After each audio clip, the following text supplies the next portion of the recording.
Hello, welcome to the Angular tutorial of Edureka. Hi, I'm Gary and I'll be your instructor for this particular session today. In this particular session, we will be talking about the basic web development lifecycle that is available in the market today, as well as we'll talk about some of the traditional approaches that were there before. Along with that, we'll also quickly look at Angular 2 introductions, and with that, we'll be touching upon components and architecture of Angular 2. Towards the end of the session, we'll do a quick hands-on of how to go ahead, start an Angular application and work across with an Angular application and show you at least some code that is a functional Angular application here. So let's quickly look at what is a web page.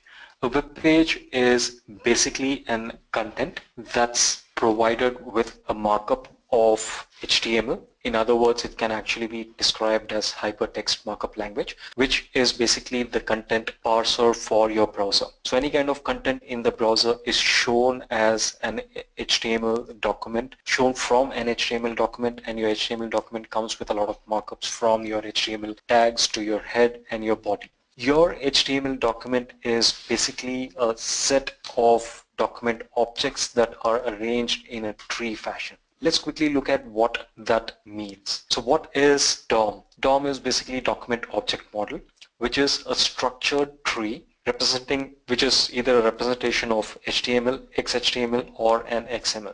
If you notice, it starts with an HTML tag, it has an head tag, and it also has a body tag. With this, the body takes care of the content, the head takes care of the metadata of your HTML page or your content that is shown in the browser. That's what basically a web page is all about. It's basically a DOM which provides a programming interface to show you any kind of content in your browser.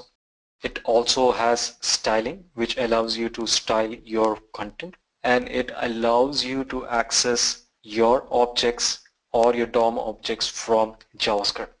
In a DOM tree, each node is an object representing a part of the document, like maybe a body tag, h1 tag, div tag, image tag, paragraph tag, etc. So the DOM tree of an HTML page basically looks something like this. You have an HTML tag which encompasses head as well as the body.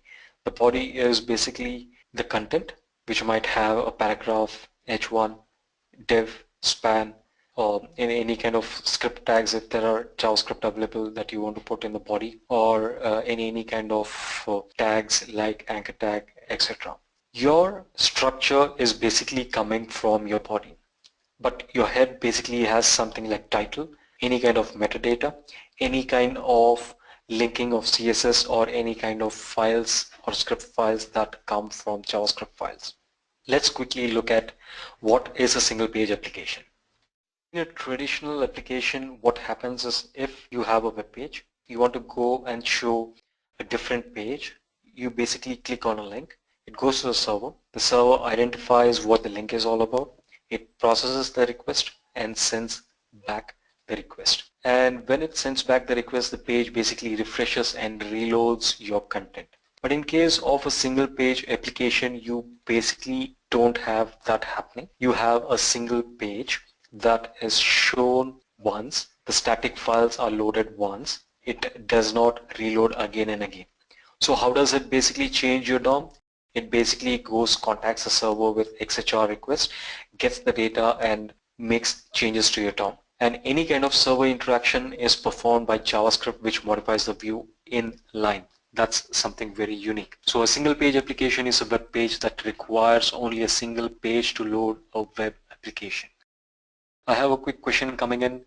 Do we exchange the web page view using DOM? Well, we don't exchange the web page view using DOM. You actually create the web page using the DOM.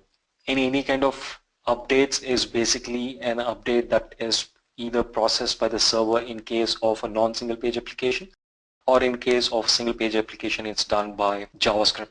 And DOM is basically parsed by the browser.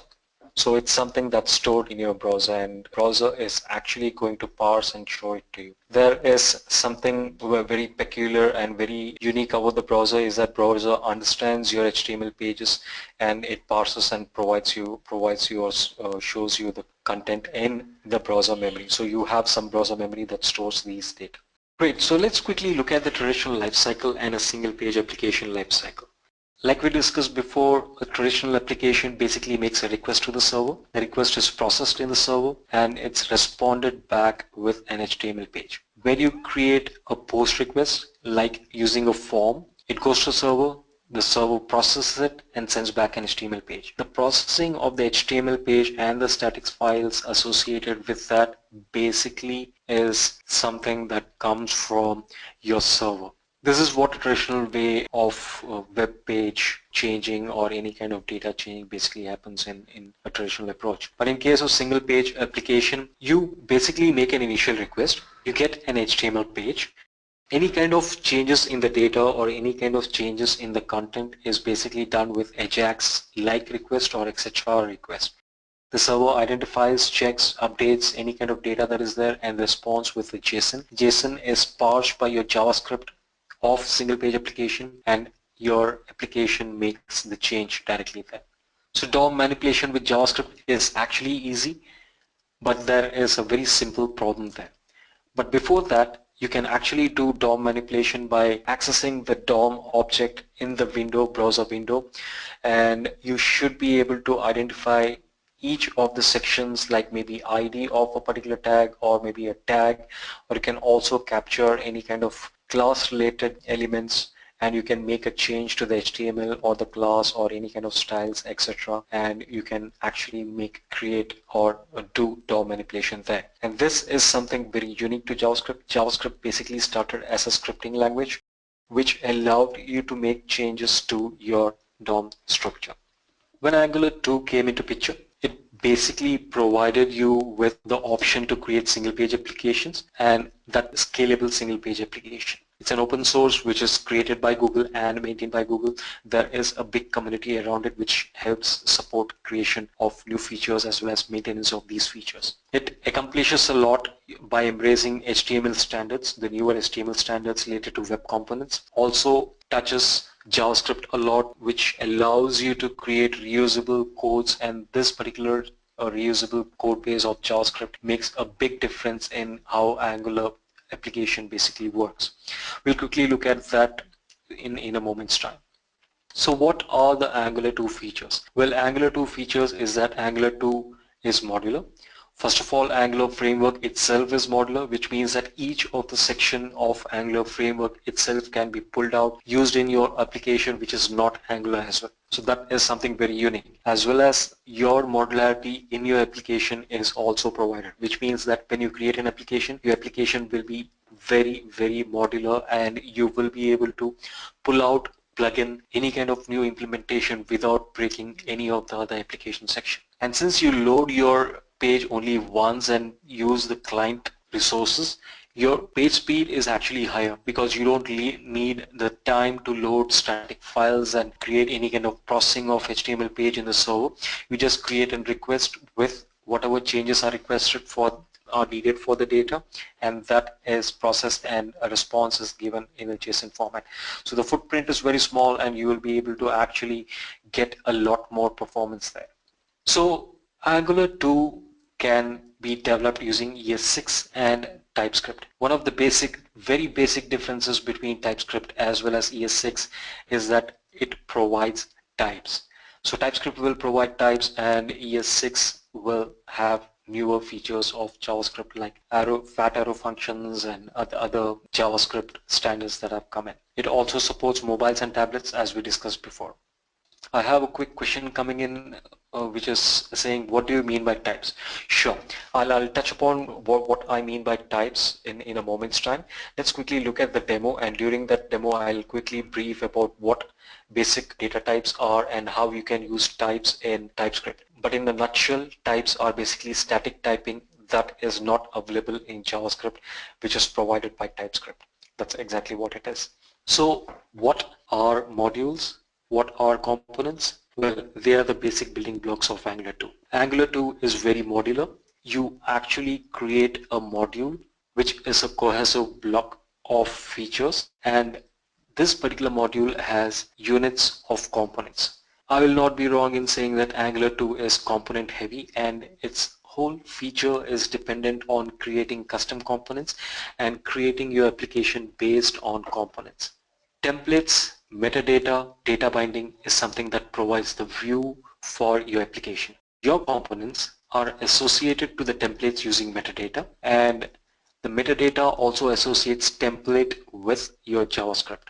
Data binding is something that binds data to and fro from the component class to the templates and templates to the component class.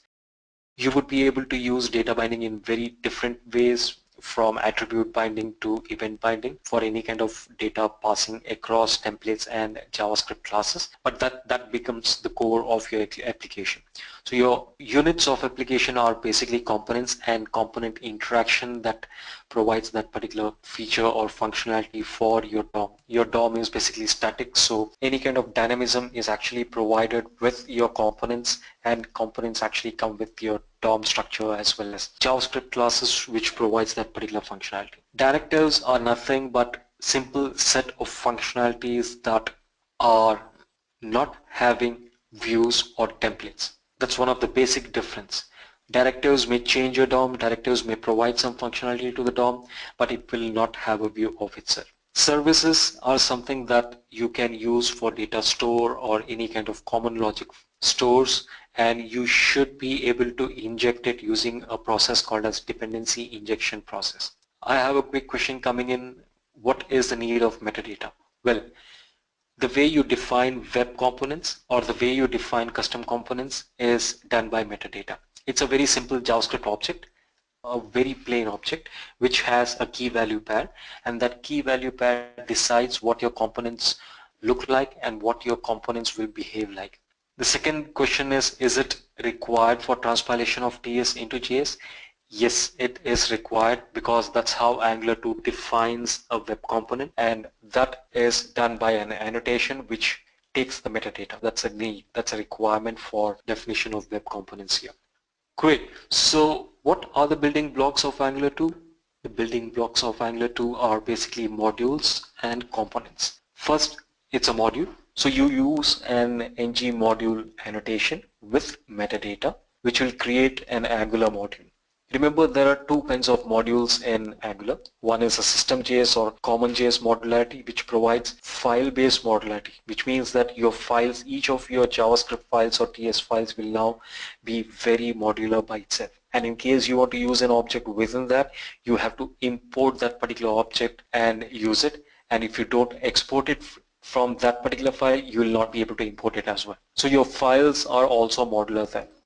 Apart from that, you can actually club all these modular files into one single set of functionality, like maybe a reporting feature or an admin feature, and you should still be able to go ahead and create an Angular module. An Angular module is nothing but a cohesive block of functionalities to create a synchronous application. They are isolated, and each of your application has a root module and can have child modules or no child modules.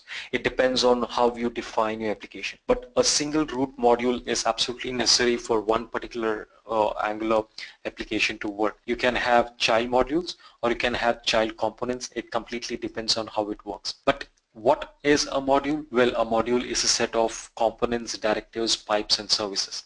You can have a module within a module, and each of the module, end of the day, will basically have components, directives, services, or pipes. And if you create a child module and you want to use these directives, pipes, and interfaces, you basically have to export them and import them in your module, which is a root module.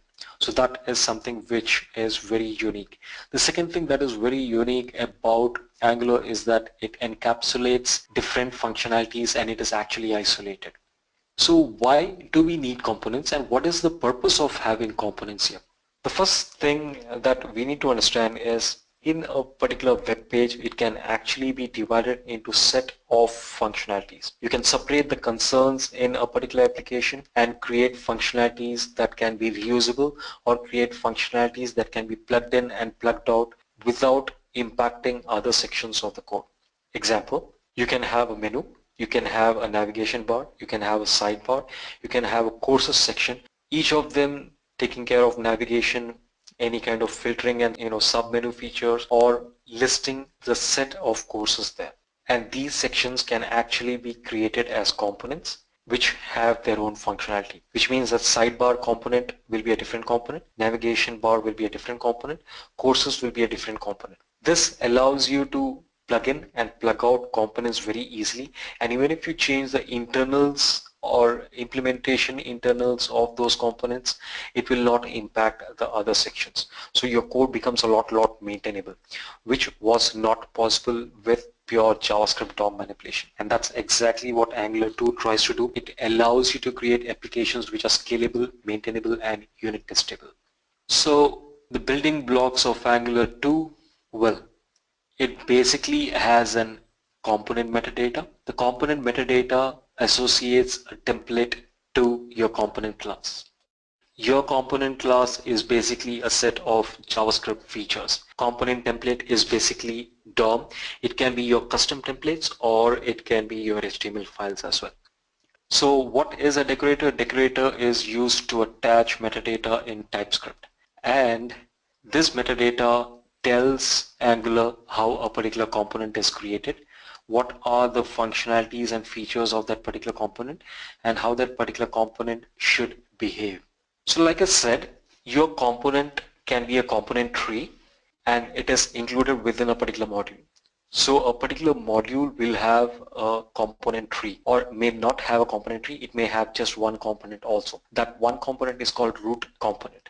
The root component may use your custom templates inside or may not have custom templates altogether. It completely depends on your implementation. But at the end of the day, if you want, you can actually create child template, child A component, child B component, and those may be your custom components, and you can put it into the root template and it actually starts behaving like a DOM tree.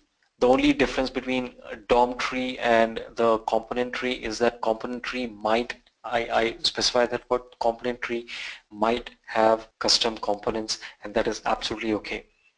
Angular is basically single directional flow or unidirectional data binding, and you should be able to use or you should be able to create any kind of data binding from the JavaScript to the template and from the template to the JavaScript. The data binding from the JavaScript to the template is done using attribute binding. An attribute binding is basically a square bracket and an attribute which associates to a JavaScript object. The JavaScript object may be like, say for example, student.color or student.name that comes from the JavaScript variable, and it's absolutely possible to bind that, and it should print that particular binding in your template. The second way you can do binding is using interpolation, and interpolation is basically expression that is denoted with a round bracket. The round bracket basically takes in that particular JavaScript object and prints that particular object onto the DOM. This is unidirectional from JavaScript to the template. But in case you want to go ahead and make a change in the JavaScript from the DOM, you can do that with events. You can capture user events or you can create your own user events on some particular action, and you can send data from the DOM to your JavaScript. Rafiq is asking, can you give an example where we will be using templates in parent-child fashion? Yes, we can definitely talk about that. So let's look at that as well. So like I said, the interpolation and attribute binding is JavaScript to template, and any kind of event binding is from the template to the JavaScript using events. So let's quickly look at the second main building block or the third main building block of Angular. The third main building block of Angular is data sharing or functionality sharing that is stored in services. Most often than not, services are singletons, and these singletons are basically created and resolved into your component JavaScript class. Your component class gets injected with your service, which may have data access, which may have any kind of functionalities or presentation logic, or it may also have some kind of configuration which can be shared across components. Because remember, we just discussed components basically encapsulates your functionality, and that encapsulation is isolation. Because there is isolation, you will need any kind of mechanism to share data or share functionalities, and that's exactly what services do. Services being singleton when it is injected, it is created and injected, and if it is already there, if an object has already been created, it basically is resolved and injected into your component or into your directive or into a different service for that particular matter. It provides an instance of a class where all the required dependencies are stored, and your component directives or services will be able to use it just in time based on your needs. Great, so we just discussed that services may have data access capabilities, may have configuration capabilities, any kind of business or presentation logic, or any kind of logging. Remember, the business logic and presentation logic would be different than your DOM manipulation logic, because DOM manipulation logic should basically sit in your components. And services can be injected into directives, services, and components there. So what are the changes, or what is the next building block? The next building block is basically a directive. Before we get into this, I have a quick question coming in which says, can't we just create instances of service class or directives? Well, you can do that, but I don't see a reason why you should basically create a service instance all by yourself. There might be use cases where you can create or move away from a singleton pattern. You can do that, and you can do something like new directive name. You can definitely do that, or you can do something like new service class, which is possible. But remember, it will not be a singleton, and there might be issues with that. For using it across the app, well, I don't recommend it. I would rather recommend using a singleton which can be used across the app. Great. So another set of building blocks is called directives. Directives are nothing but components without a template, or it's basically a set of functionalities that makes any change to the DOM or provides any behavior to the DOM, and they do not have a view. Structural directives change the structure of the DOM by adding or removing DOM elements. Attribute directives just provide a behavior to your element. So what is an Angular 2 architecture? Well, like I said, Angular 2 is basically modular. So you would have an Angular module which encompasses maybe different child modules, maybe module with components, module with services, module with values, module with functions, and each of them can combine together and fit into a root module. These child modules can be used by the root module to create your application. But remember, each of the module is not restricted to components only or services only. You can actually create a module with components, services, values, functions, everything together. And you should be able to go ahead create a set of components using component metadata, and component metadata captures or binds your component class, which is JavaScript details, with your template. The template is your DOM. It can have custom tags or it can have normal static HTML tags like div and span. Any kind of data binding that we saw can be done with property binding from JavaScript classes or component classes or TypeScript classes to the template, and any kind of change from the template to the components happen with event binding. And event binding is basically triggered off by some particular user action most of the time. It might not be related to that, but most of the time it is because of that. Directives make a change to the DOM, whether structural or non-structural, and it basically is associated with your template more, and it makes changes to the DOM directly. Injectors or services are injected into components using dependency injection process, and this dependency injection process basically resolves a particular object if it is there, or it creates and resolves if a particular object is not there. And most often than not, services are singletons, but you can move away from that by creating new objects all by yourself. But remember, it will not be beneficial for data sharing. It will definitely be helpful for configuration sharing, but may not be necessarily good for data sharing. Great, so let's quickly look at how an Angular quick start application basically looks like. It is a basic set of files, which is a quick start seed that can be downloaded from your, that can be downloaded from your Angular site, which I'll show you in a moment's time. And it has a few set of files, one of which is package.json. Package.json, like you all know, is Node.js package manager file, configuration file, and this will have dependencies as well as development dependencies of the particular project.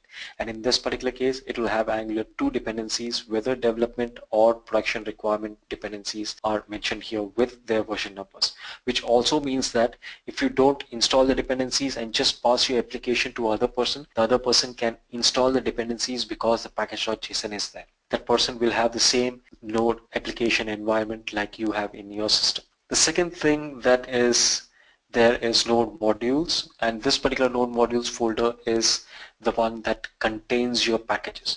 When you do an npm install in this particular folder or this particular main root folder, it will install a node modules folder which has all the dependencies inside it. It takes care of the versioning using package.json. tsconfig is basically a TypeScript configuration which helps TypeScript compiler with some metadata of how the compiler should compile your JavaScript. We'll also have a look at what kind of metadatas are available here when we start looking at some basic amount of types and some basic amount of compilation process for TypeScript. Index.html, and if you notice there is only one main index.html is the main template, and that's the only thing that's served initially because this is going to be a single page application. Your app folder may contain TypeScript files which are associated with mini templates of HTML in case of components, and in case of directives and services it will be associated with JavaScript files. And these files are actually mapped to systemjs.config.js. This particular mapping is used within index.html. So in index.html basically imports or has a script tag for system.js, systemjs.config.js, and systemjs.config.js maps all the node module files and your application files so that it can be used to create a single page application. So let's quickly look at how we can create an application here with Angular. If you go to the Angular site and click on the docs, then click on the quick start, click on the quick start seed, and you should be able to download your application from this download link, or you can clone it from the Git directly. I have gone ahead and downloaded it, and this is how it basically looks.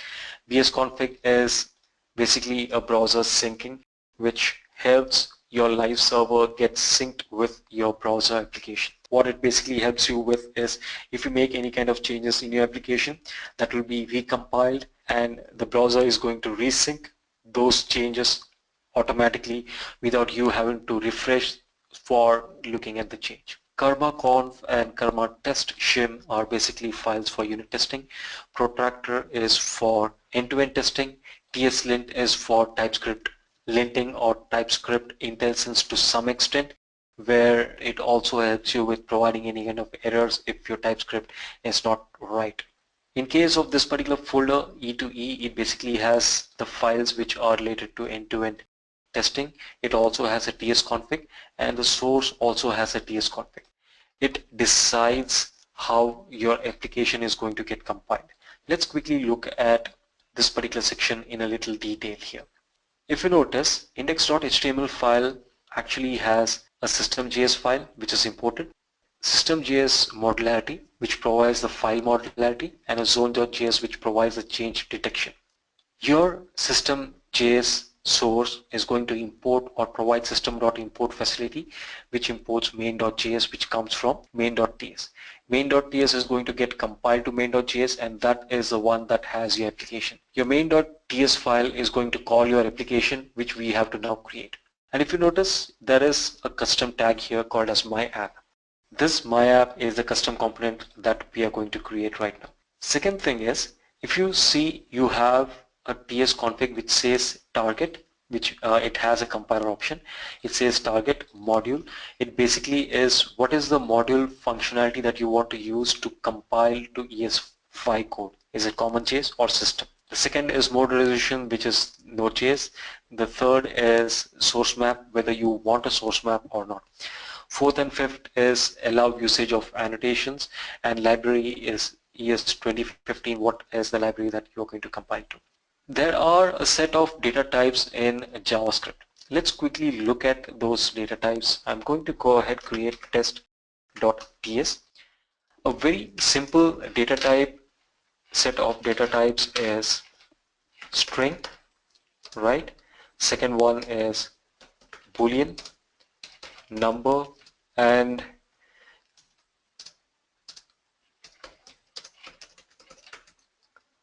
so let's quickly go ahead and remove null and undefined. That is not going to be there in TypeScript. In case it is anything other than Boolean, you can define it as any.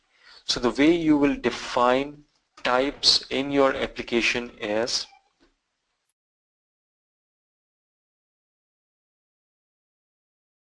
so this has a type string, which is the basic data type. If you change this to Boolean, you will notice that there is a red mark which says that it is not assignable because it's a Boolean. And that is exactly what typing is all about. Typing provides you with static typing in TypeScript, which is not available in JavaScript because it is dynamically typed or they are typed during runtime. And that's very nice of TypeScript to provide any kind of static typing here. The second thing is you can also create arrays of strings, and you should be able to define an array of string using this. If it is a number, it will be a list of numbers here. It can be numbers here, and you should be able to create an array with that. And if it is something other than Boolean, number, and string, you should be able to create that with a type of any, which means that it will take a function, array, string, Boolean, anything. But you can also create an array of any, which means that this particular array might have number, string, any kind of function, etc., etc. So that's what basic typing in TypeScript is. If you want to have a look at TypeScript in a lot more detail, you can go to typescriptlang.org and go to the documentation and have a look at the handbook. It provides a lot of details from interfaces, classes, functions, generics, and also some advanced types with namespaces and modules. So these are some of the basic features there. You'll be able to create interfaces, classes, functions. You can also use generics and enums while creating your application. It has to be installed using this particular command after installation of Node.js. So Node.js is going to be a requirement there. Let's go back. Let's quickly look at whether our application is right here. So we have a test.ts file. Let me go ahead and remove this and rename this to an HTML page where we'll look at the goal of an Angular web application. We all have done application development in front end, and most of us, in fact all of us, have created applications which look something like this.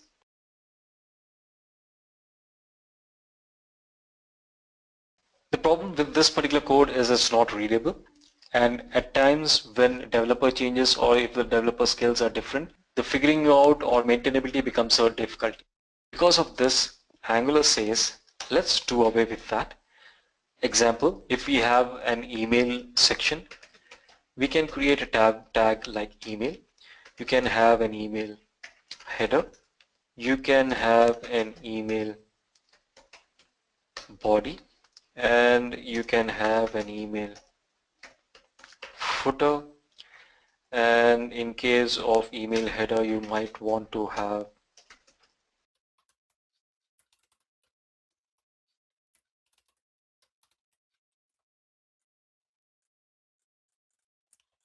great. So this is the basic goal of Angular. Angular says that when you see this, it's more readable, and it actually becomes, if you notice, this now has become a component tree. It provides a tree structure. But since it's more readable, it makes the code nicer. Somebody wants to change email to functionality or email to features or email to dynamism, that person can go make a change inside email to directly without impacting other sections of the code. So the maintainability becomes a lot more easier. More than that, if you have this particular section where your concerns are separated, you would actually be able to make a change in your application without any kind of hassles of trying to find out where a particular application has been defined or where a particular application feature has been defined. more, it's also unit testable because they are isolated and independent by themselves. So this is the basic goal of Angular, and this is exactly what Angular tries to do. And even if you have this kind of structure in your components, you will technically need to have a basic root component, which is my app, which loads your whole component tree later. Within my app, you might have a definition like this, but end of the day, you will have to have a root component that is defined in index.html and that is bootstrapped with an Angular module. So let's quickly go ahead and create a component with a module which has my app. So I'm going to go ahead and do a very small thing. I'm going to say app.component.ts, and I'm also going to say app.module.ts. And what are these going to do? My main.ts file is going to bootstrap my app module. My app module is going to go ahead bootstrap my component. My component is not yet defined. Let's go ahead quickly define our app component and our app module, and we'll also allow this particular module to work without any kind of issues. The first thing I need to do is I need to install the dependencies. So let's do one thing. I will go back and do npm install. This is how you install your dependencies if you already have a package.json. Our package.json has a list of files here. These list of files are actually, if you notice, they are mapped within here. And the mapping for your application comes from your folder called as app. Mapping for other dependencies comes from these folder, which is node modules and Angular core bundles UMD, Angular common bundles common, and so on and so forth. That's what it basically does. And the default package is application, which is defined in main.ts, and your import is basically importing your main.js file, and the mapping happens in systemjs.config.js. This is what is the structure. Let's quickly go back and bootstrap our module. So I'm going to go ahead, have we started installation? No, we have not. So let me start installation.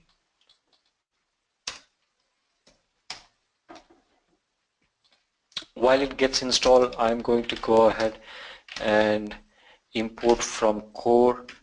I'm going to import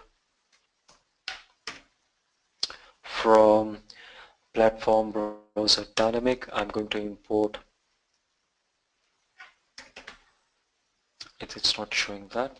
It's because we have not installed our application.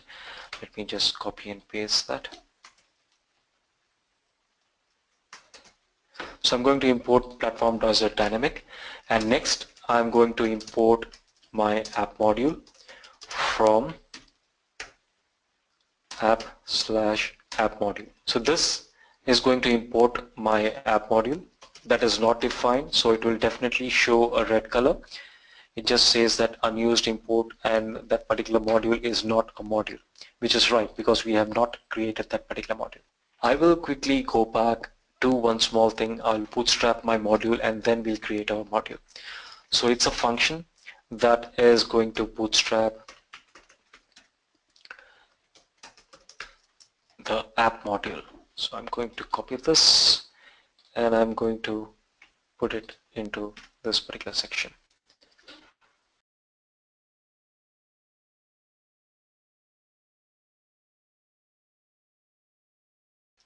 The second thing I'm going to do is I'm going to create my app module. Let's also look at whether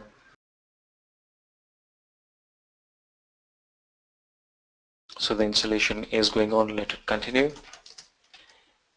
And from my core, I'm going to get my ng module.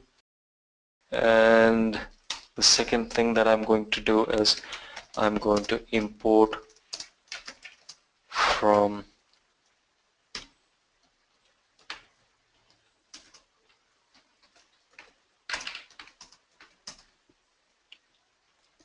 so the first thing I'm going to import is forms. The next thing I'm going to import is my platform browser, which will provide me with the browser module, and I will also need common module if I need some set of common functionalities, and I'll import that as well. So I'm going to import forms module,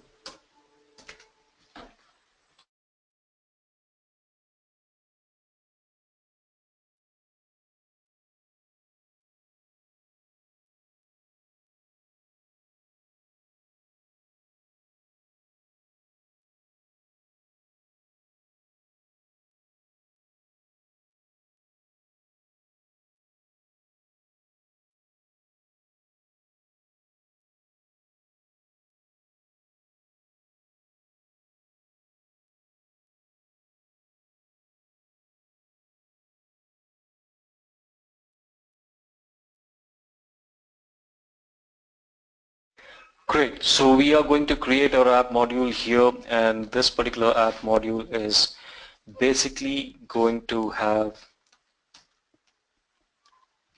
imports, which is one of the metadata, which will import all the modules, exports, which will export components or modules, and it is not export, it is exports. And the third metadata is going to be declarations, which is going to be set of declarations of components, pipes, and directives. And next, you can also declare providers and bootstrap one single component. The difference between declaration and bootstrap is that bootstrap is going to be for the root component, alright, my app component, and declarations are declarations of all the components and all the directives and all the pipes that are declared and used within your application. So if your application has 10 components, you have to declare all the 10 components, but you have to declare, or you have to bootstrap only one root component out here. And I will just look at, yes, it has got compiled. Let's also go back, import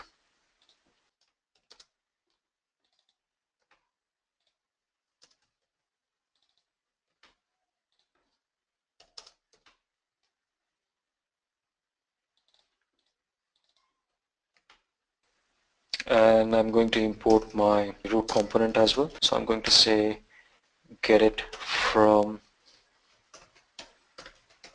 root component. You can name it anything. It doesn't really need to be root component only. It can be anything else as well. You have one component to be bootstrapped, but you can declare a lot many components here. This is compulsory bootstrap for an parent module or a root module, but it's not a compulsory bootstrap for child modules. So that's definitely not a compulsion. But declarations are important. Without declarations, you will start getting errors that particular component has not been defined. Let's go back, and I am going to go ahead create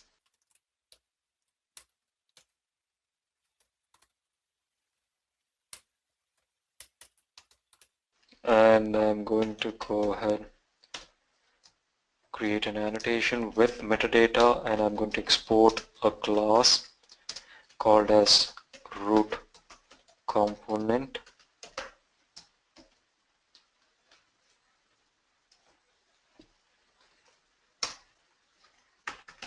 and I'm going to create a selector which is the name of the tag that you're going to use. So it is going to be my app, and the second thing is going to be the template, alright, which is going to be inline templating within the metadata. But if you don't want to use that, you can use template URL, which you can provide as a URL which has a relative path from index.html.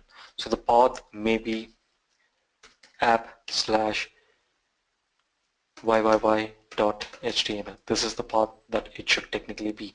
But in this particular case, I'm going to use a template, inline templating, and I'm going to use backticks. Backticks are nothing but the tick mark which looks like a single quotes, which is left hand side of one or top above the tab section in your keyboard, and that allows you to create multi-line templates. So I'm going to create a very simple multi-line template here, and I am going to go ahead and create this. So I'm going to say hello Edureka, and I am going to stop at this. This should be enough and we should be able to run our application without any issues with this. Let's quickly look at what our application right now is looking like. We are bootstrapping our module, which comes from app module, and we are importing these particular common modules which are needed for application development, and we are declaring all the components and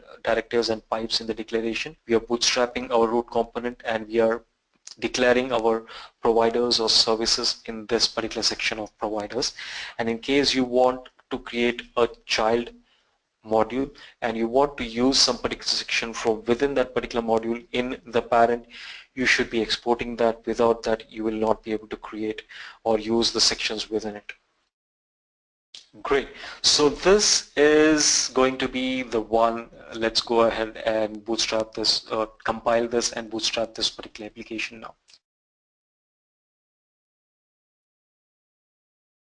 I'm going to go ahead and type npm start because there is a set of commands in package.json which says start is going to run this particular command. It is going to type concurrently npm run, build watch, and npm run start. So I'm going to just type npm start and it should compile. It should run your particular server and it should also open up that particular application in your browser. So let's look at our browser and see if we actually get an error or we are able to run this particular application very smoothly.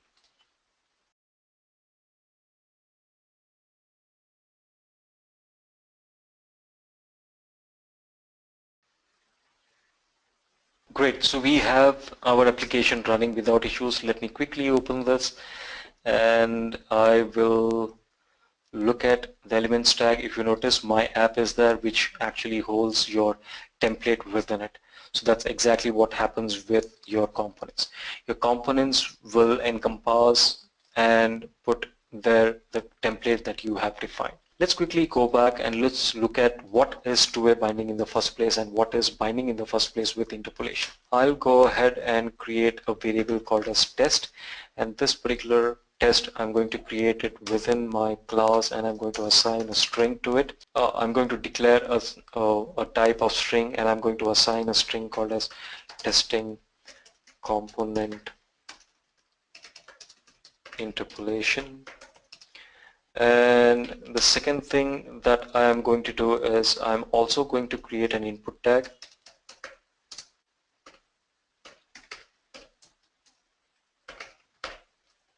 And I'm going to say square brackets, which is attribute binding, and I'm going to go ahead and bind test to it as well.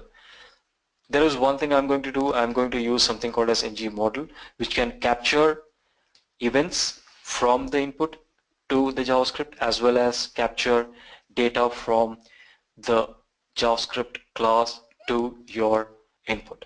So that's JavaScript class to the input is going to be square brackets, which is attribute binding, and event binding is denoted by round brackets. Let me quickly go ahead and define this particular ng model options as standalone, where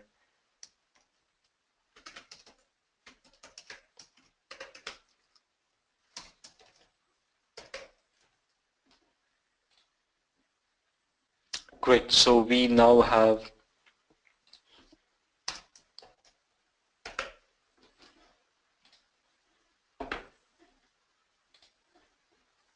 if you notice, it prints that particular text as well as it has put that to the input section.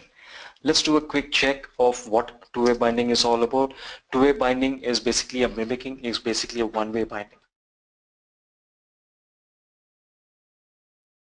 This is exactly what happens. Any kind of user input is pushed to the JavaScript and the JavaScript updates that particular interpolation directly as well as this particular section directly. So that is basically the two-way binding section. Alright, so I have put a test here. I can also go ahead, create functions, which is possible in your component class. And this is exactly how you would be defining your class. Great. Any questions out here? Any specific things that you want me to touch? Okay, great. So let me quickly touch upon a particular example. This is a very simple and basic application. It's not very scaled application, and it does not have a lot of things, but it definitely gives you a fair idea of what is possible with your Angular framework. And we definitely would be looking at how these structures can be scaled, and even if these structures are scaled, it actually provides the amount of speed that it actually looks like in this particular application. So I'm going to do one thing. I'm going to start this particular employee management section, which there is also a very simple other project called as contact management, which we try and provide you during our sessions. So if you are interested with creating applications using all of the features, I definitely recommend our course of Angular 2, where we'll be talking about components, multiple components, component interaction with services, any kind of component interaction with other components, and creating directives, using directives, HTTP. All these aspects are going to be covered in our section or our sessions for Angular 2, and I really welcome you all for that.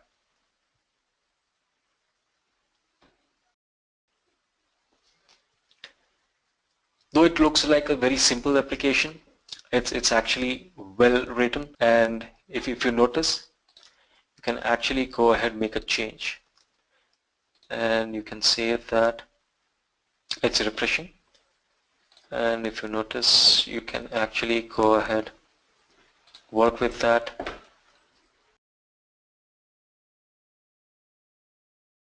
So this is exactly how an application works. But let's quickly look at what the definitions are like and how the application internally looks like. There are sections where main.ts is bootstrapping your app module, and the app module basically comes from app.module, which has different components and different modules declared with and provider also declared, and the provider basically comes from employee.service.ts, and it has all the functions that an employee would need. It also has another employee search, which is the autocomplete section, and employee detail, which gives the details of an employee. It also provides some amount of input and output, which takes in data and takes out data respectively out of the component. You also have a dashboard section, which provides you the template of the dashboard, and this is how it will basically look. It uses a directive for repetition, and your root component, which has the basic link of dashboard, employees, and a router outlet. A router is basically a client-side routing, which provides what is going to be shown as a view when you go to that particular URL route. This is exactly what a router is. All right, great. So any questions with respect to the application or the session that we did? I have a question which says, can you elaborate dependency injection process? Yes, definitely. Okay. Services are mainly singletons, which means that when you create an object, that object is stored in the memory. This particular object you can inject into a particular component, directives and services using a class constructor. This particular process is called dependency injection.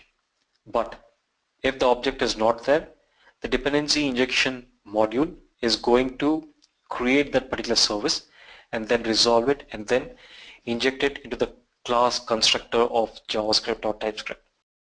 This particular process is called dependency injection.